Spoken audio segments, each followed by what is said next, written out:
You think that society blames everything on racism now? It blames a lot of things on it, and yeah, You think that's unfair? yeah.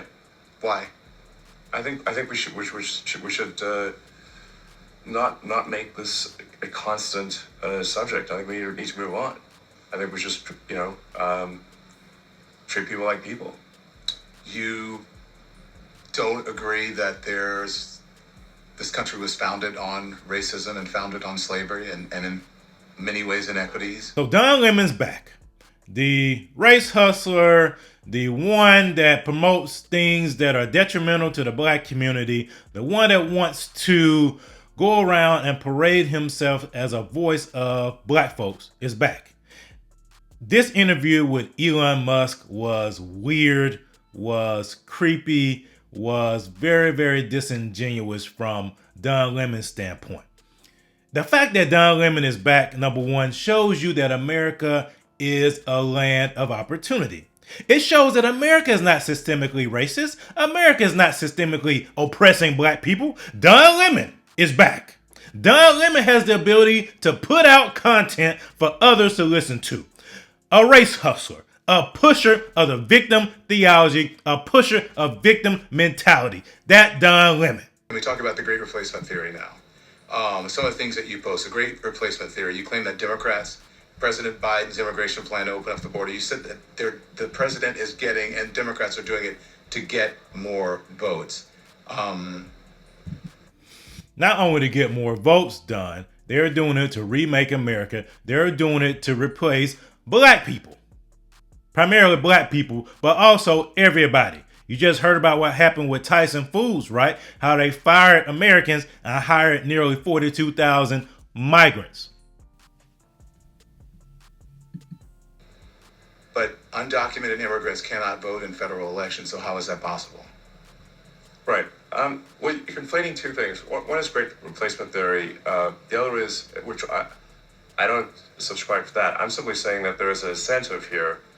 If legal immigrants, which I think have a very strong bias to, at least everything I've read, it's a very strong bias to vote Democrat. The more that come into the country, the more they're likely to vote in that direction. But it is, in my view, a simple incentive to increase voters, Democrat voters. And yeah, so the question is like how? So there's a few ways that this works. One is that when the census is done, the census is based on all people in an area, whether they are citizens or not. So if there are a concentration of people who came here illegally in a particular state or in a particular state, that state will actually then get an increased number of House seats. So the House seat apportionment is proportionate to the number of people, not the number of citizens.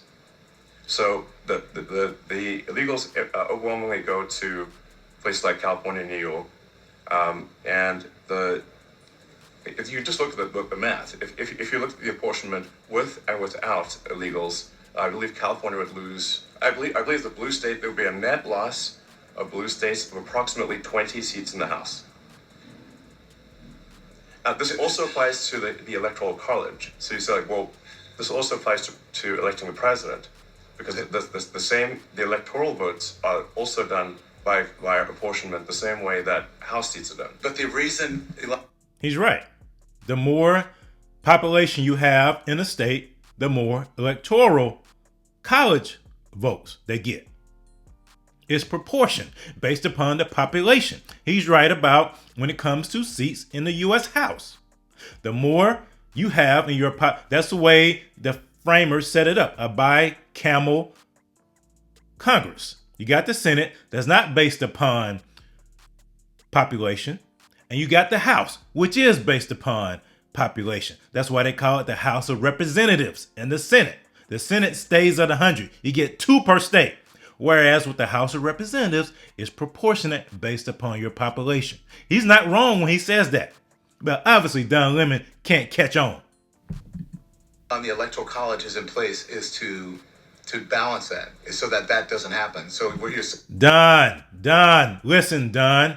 It's still based upon The Electoral College is not set up to balance that, Don. The Electoral College was set up to make sure that those states that had less population are reflected more. But if you get more and more illegals into a state, then a presidential candidate only has to win a certain number of states, Don, because that state has more and more Electoral College votes. Follow the logic, Don Lemon. Thing about it is the exact opposite of the reason why the Electoral College is there. The Electoral College at this point, in our history, gives people who are in smaller states and red states much more of an influence over our elections than people who are in blue states. And the majority of the people in this That's a lot, Don. They don't give them much more of an influence. They have an equal weight in terms of influence. Watch the words that he's using. country. That's what the Electoral College does. It actually does the exact opposite of what you're saying.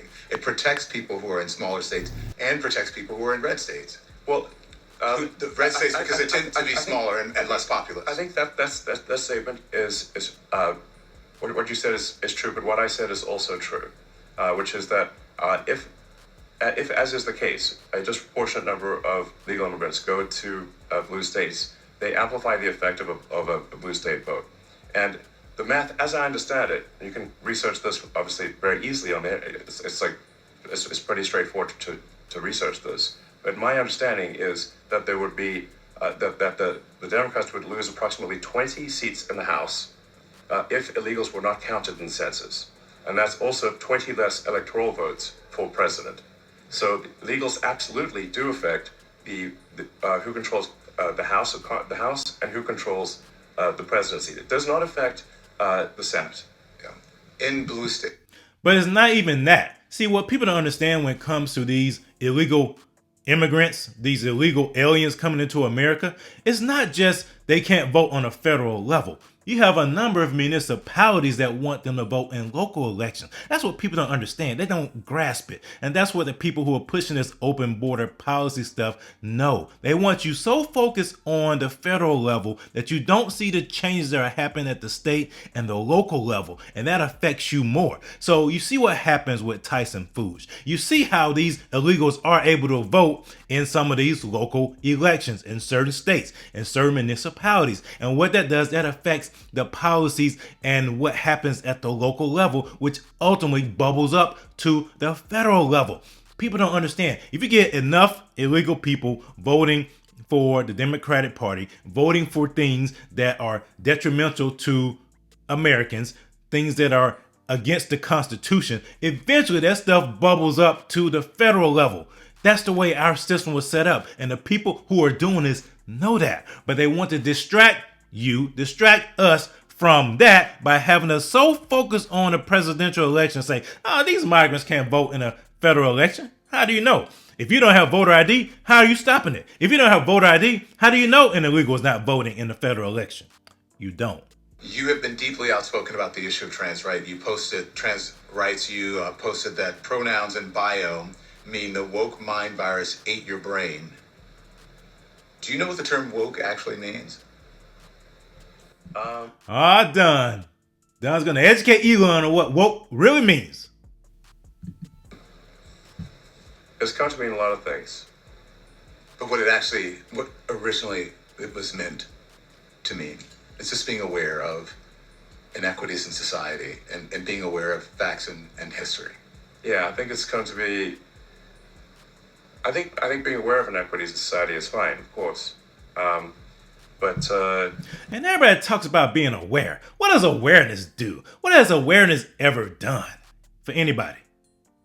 That's like saying you have faith but no works. What does faith do for you if you don't actually walk it out? Sorry, I use a William Murphy phrase. But seriously, if you don't actually execute and demonstrate your faith, what does it do for you? The same thing with awareness. What does awareness do for you?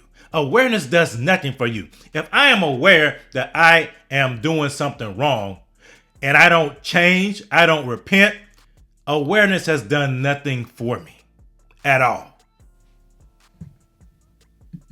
Trying to blame everything on trying to make everything a race issue is, I think, divisive and corrosive to society. Even as it relates to trans issues, which is what I'm. Yeah, race or gender or whatever. You think that society blames everything on racism now? It blames a lot of things on it, and yeah, You think that's unfair? yeah. Why? I think we should not make this a constant subject. I think we need to move on. I think we just treat people like people. You don't agree that this country was founded on racism and founded on slavery and in many ways inequities? No, I don't agree with that, Don. I don't think this country was founded on slavery and on inequities. Matter of fact, the whole world is based on inequity, Don, because we live in a fallen world. We don't live in a utopia. Heaven hasn't come down to earth yet. Okay, Don? So you're going to live in a world full of inequities. And that's what they don't want people to understand. There's always going to be inequity. This country was founded with the idea. Now, were they flawed, the framers? Yeah, they were flawed. They were human beings. They didn't fully execute, but they put something in the Constitution. They put things in place to eventually eradicate the institution of slavery, that peculiar institution. They did. But the simple fact that these people pushed this narrative that this country was based and founded upon inequities and founded upon slavery and founded upon other things. What about people in other countries that have monarchies? Is that equitable when you have a king and everybody else is subject to the king? What about countries that have caste systems like India? Is that fair, Don? But no, they won't talk about that. All they want to do is talk about and hone in on 1619 and all that other stuff. That still continue on to this. I think every country at that time, and I think even today, was extremely racist. Every country, because racism is a spirit. It's a spirit of division that comes from the pit of hell. Okay, racism is not just limited to white folks. I wrote an article that talks about can black people be racist, and saying that black folks can't be racist is an insult to black people. I recommend you check that out. I'll put the link in the description. It's an insult to say that black people cannot be racist, because that means that black people are not human. That means black people do not have the same rights as white folks. That means black people do not have any agency. Our rights come from God. We are created the same way that white people do. We just have different levels of melanin in our skin. There's one race who have different ethnicities, okay? So therefore, black people, as we're labeled here in America, can be racist. It's not based on power as these leftists and Marxists want you to think it is. It's based upon your mentality. It's based upon the spiritual wickedness that exists in human beings. That's it. obviously, slavery was present in about half this country, and no, but was not present in the north. There was racism for sure, but you know, I think we want to look to the future rather than the past, and instead of engaging in constant rehashing of the past, because in fact, if you look at history, if you study history broadly, everyone was a slave. Everyone. Yes. Well, not everyone was a slave. No, but everyone was a slave. Okay, but we are all descended from slaves. yeah. Well, All of us. yeah. It's just a question of when. Was it more recent or less recent? That's it. Right. But what future do we want? Is Is this something we want to make a part of our constant dialogue forever, or do we want to say, like, let's just move on and treat everyone, according to just who they are as an individual? I agree with you with that. That's the ideal. But what the evidence shows is that that's not what's actually in practice. Because you deal with human beings. These leftists and Marxists know that what they're looking to achieve will never happen. But they'll destroy society to get to that point. And then you got black pastors that co-sign this junk. I think we're doing better than anywhere else. That's true. I agree with that. But that doesn't mean anything. That doesn't mean a lot to a whole lot of people who aren't able to take advantage of the opportunities that you were able to take advantage of. Because Don, everyone has the ability to take advantage of opportunities. Now, Don, what you won't do is talk about how since the Civil Rights Bill was passed in 1964, how the Great Society programs, how the leftists, how the Marxists have infiltrated the black community and made it harder for black folks to take advantage of opportunities. You want to talk about that. You'll blame it on racism and you'll blame it on slavery, but you won't blame it on policies that the Democratic Party and some Republicans have pushed that have hampered the black community. You won't talk about that. Simply because of the color of your skin. There is a legacy of slavery that still continues on. There's a legacy of racism that still continues on in this country. That's undeniable. Well, if we keep talking about it nonstop, it will never go away. If we keep making the... They don't want to go away. They don't want this to go away because they're using it to destroy America. They're using it as a wedge issue. That's what Marxists, that's what communists do. They're using the issue of slavery. They're using the issue of racism to divide Americans. They've always done that. They've done that ever since the 60s. It was started in the 60s and has been accelerated ever since. The central thing, it will never go away. Why do you believe that? I think I'm just making a simple statement of fact. So I think we want to get away from making everything a race or a gender or whatever issue, and just treat people like individuals.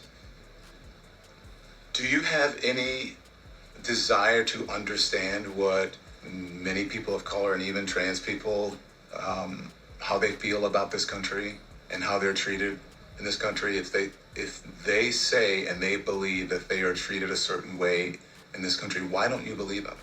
You cannot have a situation where someone is a self-described victim and they just get to be that because that's how they feel.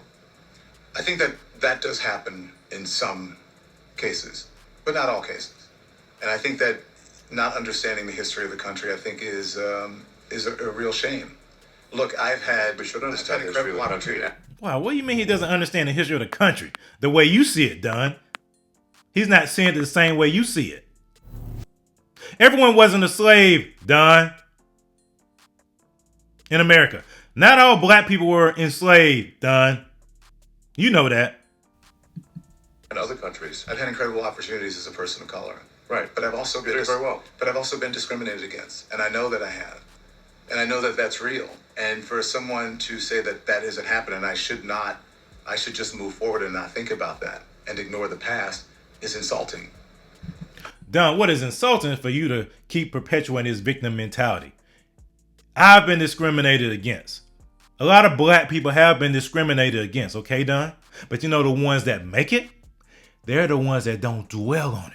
They're the ones that use it as fuel to propel them to what God wants them to be, especially as a Christian. And Don, you call yourself a Christian, right? Don't you know that you have Jesus? Greater is he that's in you than he that's in the world. So if you have the greater one on the inside of you, it does not matter what any man does to you, because you know that God will take you above any limitations a man wants to put on you. But you don't say that. You stay in this perpetual state of victimhood, of victim mentality, pushed by people like you. I'm not saying it. Don, you keep putting words in my mouth. I'm not saying it. I didn't say that you said it. I'm saying that we want to. We as a country should move beyond the questions of race and gender, and we should treat people like individuals and base our opinions on them on the, their character and their skills. I don't think that anyone will disagree with that. Exactly. All I'm saying is that that's not happening and is not equal for everyone. That those opportunities don't happen for everyone. And I am a living example that they don't. I know that they don't because I live it. You've been incredibly successful. I have been, and in spite of it all. But I know what I know. I've experienced what I've experienced. You haven't done that. And I cannot, I don't know what it's like to be from South Africa. I don't know what it's like to be a white man. I don't know what it's like to be a woman. I don't know what it's like to be a Latino person. I don't know that, so I wouldn't speak for them and just say you need to move on. That's not for me to say.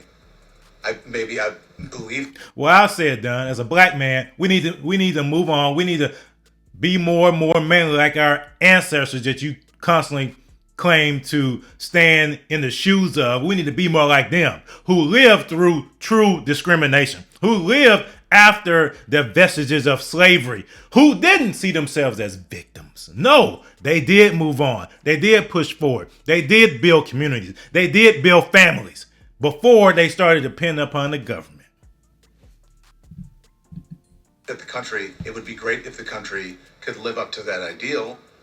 You think that everyone has the same opportunities in America, regardless of their background and ethnicity. Do you agree? No, I don't think everyone has the same opportunities. Okay. You see, it's people like Don Lemon that perpetuate this victim mentality that has kept black people in their place ever since the Civil Rights Bill was passed. This victim mentality is poisonous and has been poisonous to the black community. Seeing yourself as a constant victim is not good. That's why I always say, we're not victims. We are empowered for greatness.